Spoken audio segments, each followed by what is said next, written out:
Join us on a journey through one of physics' greatest transformations, where mathematical tricks became the keys to understanding reality. At the turn of the 20th century, physics faced a profound crisis. Light behaved in ways that defied all classical understanding. Let's begin by understanding the problem that troubled the greatest minds of the era. In the 1800s, physicists believed that light waves required a medium to propagate through, just as sound waves need air. They called this hypothetical medium the luminiferous ether. The ether was imagined as a rigid, all-pervasive substance filling the universe. Light waves would travel through it like ripples on a cosmic ocean. James Clerk Maxwell's electromagnetic theory predicted that light traveled at exactly 300,000 kilometers per second. But relative to what reference frame? Maxwell's equations gave this precise value for the speed of light, but they didn't specify whether this was relative to the ether or to the observer. This raised a critical question. If you're moving through the ether, shouldn't you measure a different speed of light? Just as you hear different sound frequencies when moving toward or away from a sound source. In 1887, two American physicists designed an ingenious experiment to detect Earth's motion through the ether. The Michelson-Morley interferometer split a light beam into two perpendicular paths, then recombined them to look for interference patterns caused by ether wind. The logic was simple. If Earth moves through the ether at 30 kilometers per second in its orbit, light traveling parallel to this motion should take longer than light traveling perpendicular to it. The expected time difference depends on the length L of the apparatus, Earth's velocity v, and the speed of light circa. For typical values, this should have been easily detectable. But the result was shocking. No matter how they oriented the apparatus, or when they performed the experiment, they found absolutely no difference. The interference pattern remained unchanged. The result was completely flat, a null result that contradicted all predictions of ether theory. This was one of the most important negative results in the history of science. Enter Hendrik Lorentz, a Dutch physicist who attempted to save the ether theory with a brilliant mathematical trick. In 1892, Lorentz proposed that objects physically contract in the direction of motion through the ether. This length contraction could exactly compensate for the expected time difference. The contracted length L prime equals the rest length L times the square root of 1 minus versus squared over c squared. This is the famous Lorentz contraction factor. A rod at rest has a certain length, but when it moves through the ether at high velocity, it physically contracts, becoming shorter in the direction of motion. But why would this happen? Lorentz suggested that the electromagnetic forces holding atoms together were affected by motion through the ether, causing a real physical compression. But length contraction alone wasn't enough. Lorentz realized he also needed to introduce a modified time coordinate, which he called local time. The transformed time t prime depends on both the original time t and the position x. The factor gamma is 1 over the square root of 1 minus versus squared over c squared. This gamma factor appears repeatedly in special relativity. At everyday speeds, it's essentially 1, but as velocity approaches light speed, it grows without bound. Crucially, for Lorentz, local time was not real time. It was merely a convenient mathematical variable that made the equations work. True time was absolute, flowing uniformly throughout the ether. By 1904, Lorentz and Henri Poincaré had developed a complete set of transformation equations. The position coordinate transforms as x prime equals gamma times x minus vt. The perpendicular coordinates remain unchanged, y prime equals y, and z prime equals z. And the time coordinate transforms as we saw before. T prime equals gamma times t minus vx over c squared. These transformations convert coordinates from a rest frame to a moving frame. Notice how the moving frame's space axis appears compressed. The remarkable property of these transformations is that they preserve the speed of light. If light travels at c in one frame, it travels at c in the transformed frame too. Mathematically, the quantity c squared, t squared minus x squared minus y squared minus z squared remains unchanged under Lorentz transformations. This is the key invariant of the theory. Let's work through a concrete example to see how dramatic these effects can be. Imagine a spaceship traveling at 0.87 times the speed of light. This is about 260,000 kilometers per second. With v equal to 0.87 c, let's calculate the gamma factor. Gamma equals 1 over the square root of 1 minus 0.87 squared, which is 1 over the square root of 0.24. This gives us gamma approximately equal to 2.04. This means time dilation and length contraction are doubled. Now here's the question. If 1 year passes for travelers on the spaceship, how much time passes on Earth? The answer is T Earth equals gamma times T ship, which is 2.04 times 1, giving us 2.04 years. More than twice as much time passes on Earth. In 1905, Albert Einstein published a paper that completely transformed the meaning of these equations. Einstein's revolutionary insight was that the ether was completely unnecessary. The constancy of light speed was not a coincidence to be explained, but a fundamental postulate of nature. Einstein boldly crossed out the ether entirely. There was no privileged reference frame, no absolute rest. The ether was a fiction. Einstein based his theory on just two simple postulates that overthrew centuries of physical intuition. First postulate: the laws of physics are identical in all inertial reference frames. There is no absolute state of rest or motion. Second postulate: the speed of light in vacuum is the same for all observers, regardless of their motion or the motion of the light source. Light travels at exactly c for every inertial observer, period. This seemingly simple statement has profound consequences. This raises a deep puzzle. How can light always travel at c, even if you're chasing it at 99% of light speed? The answer forces us to abandon absolute time. Einstein showed that if light speed is constant, space and time must be relative, not absolute. Imagine a light pulse bouncing vertically between two mirrors on a moving train. To someone on the train, the light travels straight up and down. But to someone standing on the ground watching the train pass, the light appears to travel diagonally, covering a longer distance. The distance traveled according to the ground observer is the hypotenuse, the square root of vt quantity squared plus h squared, where h is the mirror separation.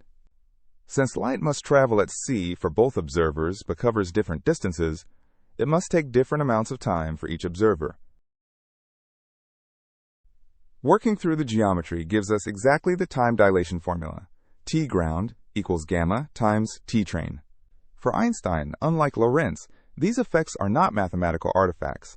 They represent the actual structure of spacetime its. Einstein's theory revealed a deeper unity between space and time, merged into a single entity, spacetime. The fundamental invariant of spacetime is the interval delta s squared equal to c squared delta t squared minus delta x squared minus delta y squared minus delta z squared. While observers disagree about time intervals and space intervals individually, they all agree on this combined space-time interval. The light cone structure shows which events can causally influence each other. Only events within the light cone can be connected by signals traveling at or below light speed. Depending on the sign of the interval, we classify separations into three types. If delta s squared is positive, the interval is time-like. These events can be causally connected. If delta s squared equals 0, the interval is light-like or null. Events are connected by light rays. If delta s squared is negative, the interval is space-like. These events cannot causally influence each other. One of the most counterintuitive consequences is that simultaneity is relative. If two events occur at the same time in one reference frame, they will generally occur at different times in a moving frame. The time difference in the primed frame is gamma times delta t minus versus delta x over c squared. Even if delta t is 0, delta t prime need not be. Two events simultaneous in frame A, shown by the horizontal line, are not simultaneous in frame B, where the line of simultaneity is tilted. Consider lightning striking both ends of a train simultaneously in the ground frame. To passengers on the train, the strikes are not simultaneous. The time difference measured on the train is negative gamma times versus L over c squared, where L is the train length. This means there is no absolute present moment that extends throughout the universe. The concept of now is observer-dependent. Einstein's theory also revolutionized our understanding of energy and mass. The total energy of a particle is gamma mc squared, where m is the rest mass. At rest, when gamma equals 1, we get the famous equation, E0 equals mc squared. Mass and energy are equivalent. Let's calculate. How much energy is contained in 1 kilogram of matter? E equals 1 kilogram times 3 times 10 to the 8th meters per second squared, which gives 9 times 10 to the 16th joules. To put this in perspective, that's equivalent to 21 megatons of TNT, more than the largest nuclear weapon ever detonated. The momentum is also modified, P equals gamma m, versus, as velocity approaches c, momentum approaches infinity. Energy, momentum, and mass are related by this fundamental equation. E squared equals pc quantity squared plus mc squared quantity squared. Einstein's theory has been confirmed by countless experiments over more than a century. Muons are unstable particles created in the upper atmosphere by cosmic rays. They should decay before reaching the ground, but time dilation allows them to survive the journey. The muon lifetime in the lab frame is gamma times the rest lifetime of 2.2 microseconds. At high speeds, gamma can be 10 or more. In particle accelerators like the Large Hadron Collider, protons travel at 99.9999% of light speed, with gamma factors over 7,000. GPS satellites experience time dilation due to their velocity and due to weaker gravity. Without relativistic corrections, GPS would accumulate errors of kilometers per day. The net relativistic time difference for GPS satellites is about 38 microseconds per day, faster than clocks on Earth's surface. Beyond the mathematics, Einstein's work represented a profound philosophical shift. For Lorentz, the transformations were an ad hoc mathematical fix designed to save the ether theory from experimental contradiction. For Einstein, these same equations revealed the fundamental structure of spacetime its. What was a patch became a principle.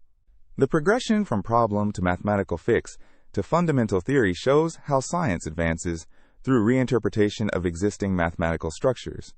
Einstein's genius was to ask, what if these transformations aren't just fixes, but are telling us something profound about nature? This marked a shift from mechanical explanations like the ether to principle-based physics, where symmetries and invariances guide our understanding. Special relativity became the foundation for all of modern physics. Quantum field theory successfully merges quantum mechanics with special relativity, describing particles as excitations of underlying fields. Einstein's general relativity extends special relativity to include gravity as the curvature of spacetime its. The Einstein field equations relate spacetime curvature, on the left, to energy and momentum, on the right. This is the foundation of general relativity. Virtually all successful physical theories of the 20th and 21st centuries are built on the foundation of Lorentz invariance. Modern tests of special relativity achieve precision better than 1 part in 10 to the 18th, yet no violations have been found. Let's clear up some widespread misunderstandings about relativity. A common misconception is that Einstein showed everything is relative. Actually, the opposite is true. The spacetime interval is absolute and invariant. It's only when we artificially separate space and time that we get relativity. Another misconception is that you can't exceed light speed because your mass becomes infinite. This is outdated language. The truth is that light speed is a fundamental speed limit built into the geometry of spacetime. Nothing with mass can reach it, regardless of how much energy you add. Some think time dilation is just a perceptual effect or illusion. Time dilation is completely real. The muon experiments and countless other tests prove this beyond doubt. One of the most famous thought experiments illustrates the reality of time dilation. Imagine identical twins. One stays on Earth while the other travels at high speed to a distant star and returns. Twin B travels out and back while Twin A remains stationary. Due to time dilation, Twin B ages less during the journey.